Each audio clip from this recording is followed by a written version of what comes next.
जय गुरुदेव।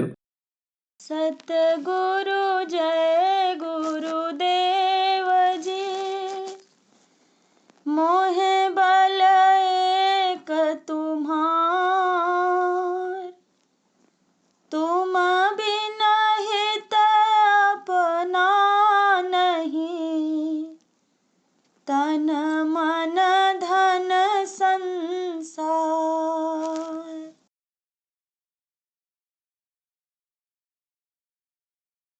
हंसनी छानो दूधे और पानी। हंसनी छानो दूध और पानी। छोड़ो नीर पियो पैसारा। छोड़ो नीर पियो पैसारा।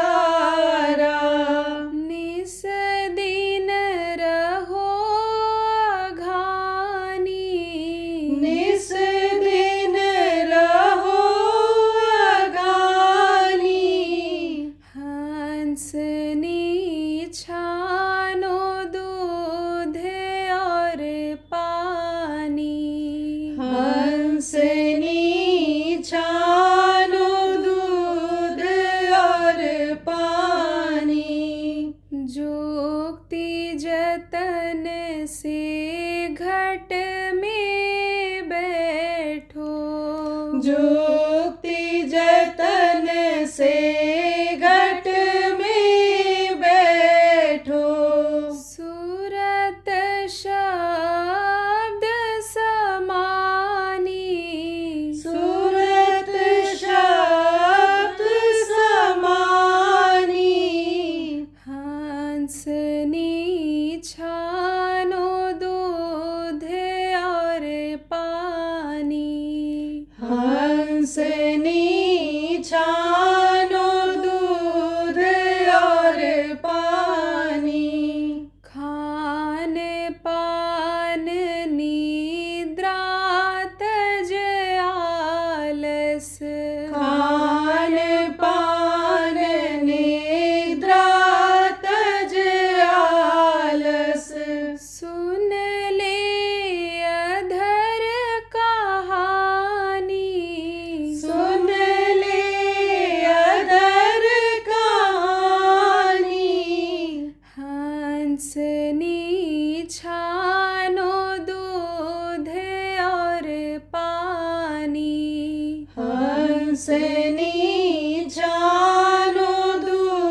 चढ़ो गगनापुर।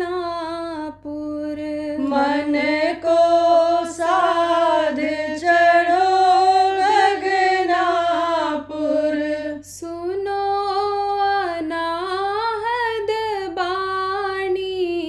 सुनो अनाहद बाणी।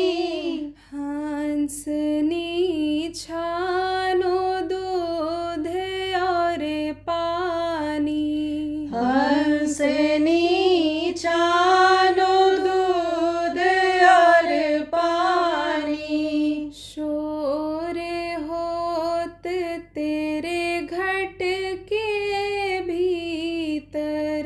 शोर होत तेरे घट के भीतर। तू क्यों रहे अलसानी। तू क्यों रहे अलसानी। हंसनी छानो दूध और पानी। हंसनी छानो दूध और पानी। जय गुरुदेव टेरत तो को। जय गुरुदेव टेरत तो को।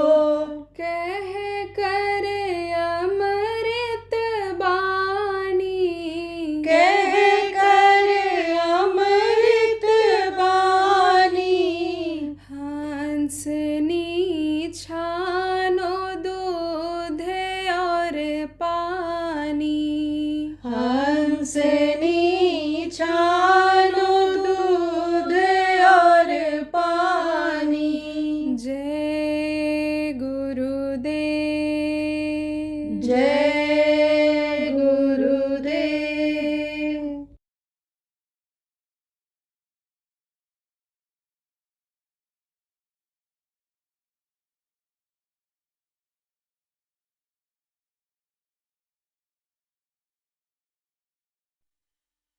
आज रविवार के दिन पूरे देश में ही नहीं विदेशों में भी,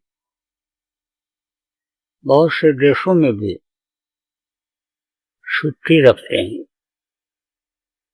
क्यों छुट्टी रखते हैं, क्यों आराम कराते हैं? शरीर को आराम की भी जरूरत होती है। कुछ चीजें ऐसी होती हैं कि जो नुकसान करती हैं, जिससे गर्मी ज्यादा अगर हो जाए तो नुकसान करती है, ठंडी ज्यादा पड़ जाए तो नुकसान करती है। तो दोनों से बचत करनी पड़ती है। कुछ देश ऐसे हैं जहाँ ठंडी ज्यादा होती है, कुछ देश ऐसे हैं गर्म है जहाँ गर्मी ज्यादा होती है। तो ये जो दिन हैं ये देवताओं के नाम से बनाए गए और इनका प्रभाव इस दिन इनके नाम से बनाया गया है ज्यादा रहता है। जैसे महीने का प्रभाव होता है, इनके नाम से होता है, उनका प्रभाव असर उस महीने में ज्यादा रहता है। इसी तरह से दिन में भी रहता है। अब जैसे रवि मन होता है सूरज, तो सूरज की गर्मी अन्य दिनों की अपेक्षा ज्यादा रहती है। तो जो गर्म देश हैं, शरीर को गर्मी से बचाने के लिए उनके लिए ये मुफीद है आराम करना, छुट्टी रखना। जो ठंडे देश हैं, उन देशों में भी गर्मी की जरूरत पड़ती है। तो बहुत से लोग देखो धूप में क्यों बैठते हैं, सूरज की गर्मी लेना भी जरूरी होता है। कहते विटामिन डी की कमी हो गई, सूरज की रोशनी में बैठो। सूरज यानी समझो इन पांचों देवता में ज्यादा महत्व रखते हैं। आप ये समझो कि सूरज का निकलना जब बंद हो जाता है, छिप जाते हैं, वो बादलों के बीच में छिप गए, यानी समझ लो किसी भी चीज में छिप गए, और धरती पर यानी उनकी रोशनी नहीं पड़ी, गर्मी नहीं पड़ी, तो असर आता है। आदमी को धूप न लगे, शरीर पीला होने लगता है, कमजोरी आने लगती है, हड्डियां कमजोर हो जाती हैं। तो डॉक्टर कहते हैं ना कि सूरज की रोशनी लो, धूप में बैठो, पौधे देखो, यानी खराब हो जाते हैं। कहते हैं गर्मी नहीं लगी, धूप नहीं निकला, इसलिए फल नहीं लगा, पौधा कुम्हला गया, यानी बरसात में यानी पौधा सड़ गया, फल नहीं लगा, दाने कमजोर हो गए। तो ये यानी समझ लो कि बहुत कुछ निर्भर करता है यहाँ का खाने पीने का इंतजाम, और जिस शरीर के लिए इंतजाम करते हैं चीजों का, उस शरीर के लिए भी गर्मी की जरूरत होती है। आप देखो, सूरज की गर्मी की वजह से अंदर जो बीज पड़ा रहता है, कोई डालता नहीं है, लेकिन उनकी गर्मी के असर से ही अंदर में जो धरती के अंदर में ठंडी रहती है, वो उनको यानी ऊपर उठा देती है, फेंक देती है, ऊपर आ जाते हैं, और वही पौधे हो जाते हैं, और वही सूरज की गर्मी यानी समझो कि किरणें उन पौधों को बड़ा कर देते हैं। पहाड़ों पर आप देखो, यानी जहाँ बरसात कम भी होती है, वहाँ भी ऊंचाई पर पेड़ लगे हुए रहते हैं और हरा भरा रहते हैं। तो यानी अलग अलग दिनों का अलग अलग महत्व है, और अलग अलग यानी समझ लो कि यानी नाम से ये दिन बनाए गए हैं। अब जिनको इन चीजों की जानकारी रहती है, वो तो इन दिन और तिथि का आप ये समझो कि महीने का फायदा उठाते हैं, और नहीं तो उनको फायदा नहीं मिल पाता है। जैसे एकादशी आती है, अब ये जो महीने आते हैं, ये जो तिथियां आती हैं, ये जो दिन आते हैं, ये निश्चित हैं। जैसे इतवार के दिन बताया नमक नहीं खाना चाहिए, नमक की अधिकता रहती है, ये जो उष्णता है, गर्मी है, वो उस शक्ति को पैदा कर देती है और बढ़ा देती है। तो नहीं खाएंगे तो सामान्य हो जाएगा, और नहीं तो नमक की मात्रा ज्यादा हो जाती है तो भी नुकसान करता है, यानी कम नहीं खाते हैं तो भी नुकसान करता है। अलग अलग यानी बना दिया गया एकादशी को, बिल्कुल यानी समझ लो कि उस वक्त पर सिस्टम एकदम से कमजोर हो जाता है, पाचन शक्ति का इतने दिन के बाद, 10 दिन के बाद यानी पावर कम हो जाता है। तो कहते उपवास रहो, उपवास करो, कुछ मत खाओ, नींबू निचोड़ो पानी में और वही पी जाओ। बहुत से लोग तो निर्जला एकादशी रहते हैं। निर्जला किसको कहते हैं कि जिसमें कुछ नहीं खाते, पानी भी नहीं पीते हैं। तो उससे क्या होता है, ओवरहालिंग हो जाती है, सफाई हो जाती है पेट की। तो जब ऋषि मुनियों के पास, जिनको इस चीज की जानकारी रहती थी, संतों के पास जिनको जानकारी रहती, यानी उनके पास जब आते जाते रहते थे, तो इतनी दवा की जरूरत नहीं पड़ती थी, इतने यानी समझो संयम नियम, इतने परहेज, इतने योग की जरूरत नहीं पड़ती थी उस वक्त पर। यानी संयम अपने आप लोगों को मालूम हो जाता था, करने लगते थे। डॉक्टर के पास इलाज कराने के लिए उनको नहीं जाना पड़ता था। आज जो डॉक्टर डायग्नोज करता है, यानी जो वो ये पता लगाता है डॉक्टर कि इनको क्या रोग है, उस रोग की जानकारी यानी उनको खुद मालूम हो जाती थी कि इन चीजों की खाने की वजह से हो गया, इन चीजों के इस्तेमाल की वजह से हो गया, शरीर में अनियमितता हो गई, सोने में, उठने, बैठने, चलने में, तो ऐसा हो गया। तो कहते हैं घर का वैद्य लोग रहते थे, घर के डॉक्टर लोग रहते थे, देखो अपना असर कुछ न कुछ ये डालते हैं। ग्रहण नक्षत्र लोग कहते हैं ना कि इनको राहु लग गए, इनको केतु लग गए, इनको ये लग गया, इनको वो लग गया। असर तो इनका थोड़ा बहुत होता है, लेकिन असर को मिटाने के भी तरीके होते हैं। जैसे ये दिन है तो दिनों के लिए कहा गया सोम शनिचर पूर्व न चालू। दिशाएं हैं पूर्व पश्चिम, उत्तर और दक्षिण। सोमवार को शनिवार को पूर्व दिशा की यात्रा अच्छी नहीं होती है। मंगल बुध उत्तर दिश कालू, मंगल और बुध को उत्तर नहीं जाना चाहिए। और शुक्र पश्चिम न करे पयाना, न पयान करे, न जाए शुक्रवार को। और बृहस्पति दक्षिण जो करे पयाना, और फिर ना समझो घर वापस आना। तो ये दिशाओं में जो प्रस्थान होता था, ये कुछ न कुछ अपना असर डालता था। कैसे डालता था असर? जैसे सूरज की जो ये आने समझो की चमक है, और ये जो गर्मी है, और ये जो आने समझो की तिथियों का असर है, यह लोगों को असर डालता था। लेकिन कहते हैं कि ठंडी के महीने में आने समझ लो कि गर्म चीज खानी चाहिए, हल्दी खाना चाहिए, गरम मसाला खाना चाहिए। जिनके पास कमी खाने पहनने की नहीं, पैसे वाले लोग हैं, उनको बादाम खाना चाहिए, काजू खाना चाहिए, कि जिससे समझो कि इनका असर ठंडी का नहीं होगा। गर्मी के महीने में तरबूज खरबूजा खाना चाहिए। शरीर को पानी की जरूरत होती है, खीरा खाना चाहिए, तो पानी की कमी नहीं होने पाएगी। शरीर गर्मी को बर्दाश्त कर लेगा, ये समझो ठंडी को बर्दाश्त कर लेगा शरीर। इसी तरह से कहते हैं ये चीज खा करके तब इधर जाओ।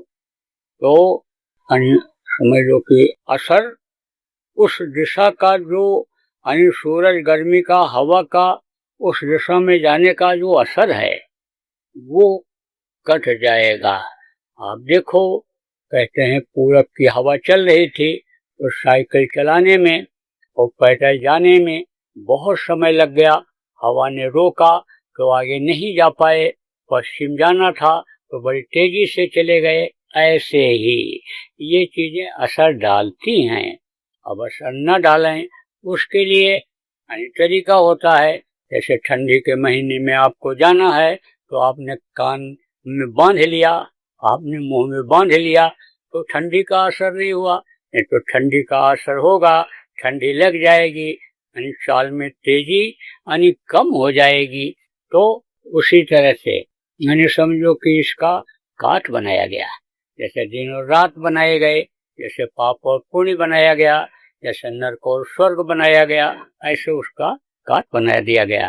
कहते हैं ना कि केला खा लो, तो केला क्या करता है? कब्ज करता है, आँखों को तो खत्म करता है, ताकत को तो लाता है, खून को तो बढ़ाता है, लेकिन देर में हजम होता है। अब इलायची खा लो तो उसका असर समझो कब्जियत का कम हो जाएगा, बहुत कम हो जाएगा। अरवी की सब्जी ताकतवर होती है लेकिन चिकनाहट पैदा कर देती है, आँव बना देती है। और अगर उसमें अजवाइन डाल लिया जाए तो उसका असर कम हो जाता है। गरिष्ठता उर्द की दाल की कम हो जाती है जब उसमें हींग डाल देते हैं। समझो उसके साथ दही का प्रयोग कर लेते हैं, छाछ मट्ठे का प्रयोग कर लेते। तो ये चीजें जो जानकार लोग थे वो बताते थे। घरों में बहुत से लोग ऐसे होते थे जिनको इन चीजों की जानकारी होती थी और वो बच्चों को बताते थे, अब भी बताते हैं। देखो इसके साथ ये मत खाना, 2 खट्टी चीज मत खाना, दूध और दही को साथ मत खाना, और जो है कटहल का खोया खा करके और पान का भी मत खाना, नहीं तो फूल जाएगा एकदम से अंदर पेट, अटनियाँ सब जाम हो जाएंगी, खत्म हो जाओगे। ये सब अब भी बहुत से लोग जानकार हैं तो लोगों को बताते रहते थे। तो कहा कि भाई अगर जाना ही है, रवि को पान सोम को दर्पण है, रविवार को जाना हो तो पान खा के जाओगे तो उसका असर नहीं होगा। किसका? जो आपका माहौल है, वातावरण है, आपके शरीर के विपरीत है, उसका असर नहीं होगा। लेकिन पान तो ऐसा ही फायदा करता है। कैसा फायदा करता है? जब ऐसे ही पान खाया जाए। अब रोग को दूर करने के लिए यानी ताकत को बढ़ाने के लिए उसमें यानी समझ लो कि चूना लगाने लग गए।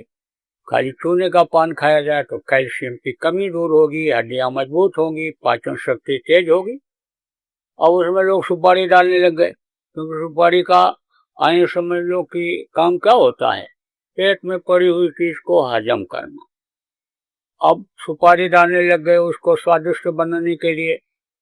आयु समझ लो उसमें पपीता का टुकड़ा यानी मिला लेते हैं उसमें, किसमें? यानी मीठी चीज में, खाण में या ऐसी चीजों में मिला देते हैं, मिला बना कर उसमें डालते हैं, तो वो और हजम करने की मात्रा को बढ़ा देता है पान। लेकिन जब उसमें तंबाकू डालने लग गए तो वो नुकसानदेह हो गया, वो और जहरीला हो गया। अब उसका स्वाद अच्छा लगता है। देखो, तांबुल यानी हर पूजा पाठ में प्रयोग करते हैं, जो भी पुरानी पद्धति से कथा भागवत या अनुष्ठान इस तरह का लोग करवाते हैं, जो विद्वान लोग हैं जिनको पंडित जी महाराज विद्वान कहते हो, वो रखवाते हैं। उसमें कहते हैं देवताओं को प्रिय है। वो तांबुल को आइए समझ लो कि मुंह में धीरे धीरे धीरे चूसते रहो तो समझ लो कि उसका बहुत अच्छा असर रहेगा। धीरे धीरे उन वो जो तत्व है, सत्व है, वो अंदर जाएगा, धीरे धीरे काम करेगा। और एकदम से अगर कोई चीज आप खा लोगे तो एकदम पेट में जाएगा और वो पाचन प्रक्रिया में चला जाएगा। तो फिर पाचन प्रक्रिया में चला जाएगा तो उतनी देर तक असर जो उसके अच्छाई का है, उसके जो काम करने का है, वो असर उतना नहीं करता है। फिर तो वो मल के रूप में परिवर्तित हो जाता है, उसका रूप परिवर्तित हो जाता है। इसीलिए तो कहते हैं धीरे धीरे चूसो। बहुत से वैद्य लोग भी कहते हैं, डॉक्टर लोग भी कहते हैं कि ये गोली मुंह में रख लो और धीरे धीरे धीरे धीरे इसको चूसते रहो। लोगों ने कहा कि भाई इसको ज्यादा देर तक मुंह में रखा जाए और इसका रस लिया जाए तो तंबाकू जहरीली चीज उसमें डालने लग गए। तो कहा कि पान फायदा करता है यानी, और मंगल को गुड़ करिए अर्पण। मंगल को अगर कहीं जाना हो तो थोड़ा सा गुड़ खा लो तो वो असर कम हो जाएगा। आप समझो मंगल को, और बुध को धनिया खाना चाहिए। धनिया खा के जाओ तो असर नहीं होता है इसका, धनिया। और बुध को धनिया और बीफाई जीर। बृहस्पतिवार को जीरा का एक चार दाना मुंह में डाल लो तो उन परिस्थितियों का वो जो हवा पानी का गर्मी का असर उतना, वातावरण का असर उतना नहीं होगा। तो बृहस्पति जीर और शुक्र का मैं दही बिन पीर यानी शुक्रवार को दही खा करके जाने से ठीक रहता है। और कहें शनिचर अदरक पाऊं और सुख संपत्ति घर ले वापस आऊं। अदरक उसको भी फायदा करता है। तो अब आप ये समझो कि ये अलग अलग ऋतुएं और अलग अलग दिन और अलग अलग जो है तिथियां ये बनाई गई थी। तो आज है रविवार, तो बहुत से लोगों को छुट्टी रहती है तो ये इच्छा रहती है कि कुछ सुना जाए सत्संग। तो अभी भी सुन रहे होंगे लोग, इन्होंने यहाँ पर वो मशीन लगा दिया है, बहुत से लोग सुन रहे होंगे। देखो, ये जीवात्मा जब सतलोक से उतारी गई तो ये बहुत घबराई हुई सी थी, एकदम कुछ समझ में नहीं आ रहा। तो उन्होंने सोचा कि एकदम से नीचे उतारना ठीक नहीं रहेगा, आदत डाल करके। जैसे बच्चे को बहुत टाइट कर दो पढ़ाई लिखाई के लिए, उसके लिए तो यानी बहुत परेशान हो जाता है मानसिक रूप से, शारीरिक रूप से। धीरे धीरे धीरे देखो, काफी खिला करके, बिस्किट खिला करके, एक एक गिनती गिना करके जो अच्छे शिक्षक होते हैं वो बच्चे को पढ़ा देते हैं।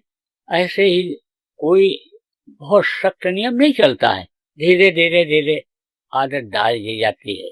तो धीरे धीरे उन्होंने नीचे इधर उतारा। अब इसकी आदत बनी इधर नहीं, फिर नीचे उतार दिया। सतलोक से भवन गुफा में आई, भवन गुफा से महाशून्य में आई, और फिर इधर आपके ब्रह्मस्थान पर आई, और फिर उसके बाद में आपके यहाँ इधर आपके जिन्होंने मांगा था उनके पास आ गई। इनको ईश्वर कहा गया, खुदा कहा गया, उनके पास इधर शारदल कमल में इधर आ गई। तो पहले जब ये सतलोक में थी तो निर्बंधन थी, वहां कोई बंधन नहीं था, एकदम आजाद, परम स्वतंत्र, न सिर पर कोई, यानी जो मन कहे करो तुम सोई। वहां तो मन तो था नहीं, लेकिन ये उसी आधार पर मन के लिए बताया गया कि मन के ऊपर जब किसी के ऊपर कोई अंकुश नहीं रहता है, पत्नी के ऊपर, पति के ऊपर, भाई के ऊपर, बेटे के ऊपर, यानी दफ्तर में, यानी आपस में जो कि माताहत के ऊपर जब कोई अंकुश नहीं रहता है तो मनमानी लोग करते हैं। जब अधिकारी कमजोर पड़ जाता है तो दफ्तर के बाबू लोग पान खाने लिए चले जाते हैं, 4 बार चाय पीने चले जाते हैं, घंटों वहाँ बात करते रहते हैं। तो कहने का मतलब ये है कि कहा गया जो मन में आ रहा हो वही करो, जब स्वतंत्र हो, आज़ाद हो। जैसे आज लोग सोच लिए कि देश आज़ाद हो गया तो हम भी एकदम आज़ाद हो गए, और जब रोएंगे, चिल्लाएंगे, पैर पटकेंगे, हड़ताल तोड़फोड़ आंदोलन करेंगे तो पैसा धन मिलेगा ही, वो तो ले ही लेंगे, हम कहेंगे हमारा अधिकार है, फंडामेंटल राइट है ये। तो आप ये समझो ये आजाद थी, इन पर कोई अंकुश नहीं था जब ये सतलोक में थी। लेकिन जब इधर नीचे के लोकों में उतारी गई तो उन लोकों के हिसाब से जो नियम था उनका इनको पालन करना पड़ा। बंधन में आई, नीचे उतरते उतरते, यानी जैसे जैसे जहाँ का नियम वैसा इनको पालन करना पड़ा जीवात्माओं को। जैसे आप भारत देश में रहते हो, आप नेपाल चले जाओ, ऑस्ट्रेलिया चले जाओ, आप इंग्लैंड हॉलैंड चले जाओ, तो वहाँ का नियम जो है उसका पालन आपको करना पड़ेगा।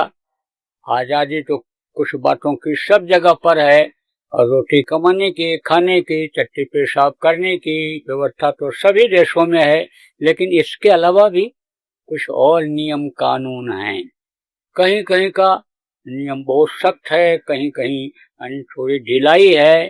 तो अब ये जो इधर नियम जो इन्होंने बनाया, इनको निरंजन भगवान कहा गया, इन्होंने जो नियम इधर का बनाया, इसमें यानी ज्यादा बंधन हो गया, इसमें ज्यादा फसाव हो गया। तो इन्होंने जब इधर सृष्टि की रचना करवाई, यानी रचना किया इन्होंने, ब्रह्मा विष्णु महेश 3 बच्चों को पैदा किया, 33 करोड़ देवी देवता इनकी जब व्यवस्था करवाई, तो आप ये समझो कि इन्होंने एकदम से बिल्कुल जैसे जकड़ दिया। पैदा होते ही, यानी समझ लो शरीर के पाते ही बंधन में बंध गई ये जीवात्मा। आप ये समझो कि नीचे उतरते उतरते बंधन में हो गई है।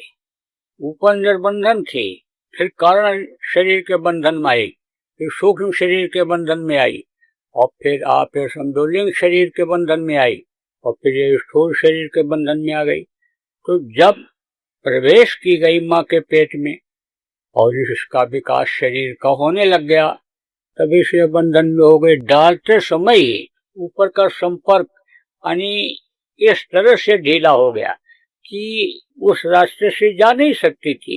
देखती तो है जीवात्मा माँ के पेट में कि हम कहाँ से आए हैं, कहाँ आई उतारे गए, कैसे क्या है, उसको दिखाई तो पड़ता है, लेकिन जा नहीं सकती है।